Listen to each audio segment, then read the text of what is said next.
Qui des 500 millions d'Européens avait entendu parler de Herman Van Rompuy? C'est pourtant lui que les dirigeants des 27 pays ont choisi comme premier président de l'Union européenne. Chef de gouvernement de la Belgique depuis 1 an, ce chrétien démocrate flamand de 62 ans a donc fini par l'emporter face à 4 concurrents, dont le poids lourd britannique Tony Blair, que Londres a finalement renoncé à présenter. Mais symboliquement peut-être, c'est le Premier ministre anglais qui a officialisé la nomination. Il est connu pour chercher le consensus entre les 5 partis qui forment sa coalition gouvernementale. Il a apporté une période de stabilité à son pays après des mois d'incertitude. Il est réputé pour son intégrité et sa capacité à résoudre des conflits.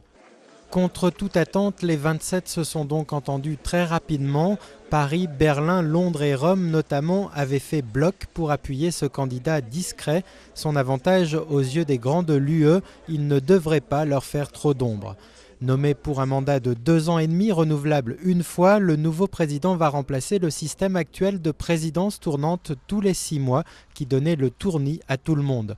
Son rôle sera de mieux faire entendre la voix de l'Europe sur la scène internationale face aux États-Unis et aux grandes puissances. L'Europe est une union de valeurs, c'est pourquoi nous avons un rôle important à jouer dans le monde. Il ne peut pas y avoir d'avenir dans ce monde sans nombre de nos valeurs. Les 27 ont aussi désigné le futur chef de la diplomatie européenne. Là encore, c'est une inconnue du grand public qui a été choisie, la Britannique Catherine Ashton, 53 ans, actuellement commissaire européenne chargée des dossiers commerciaux.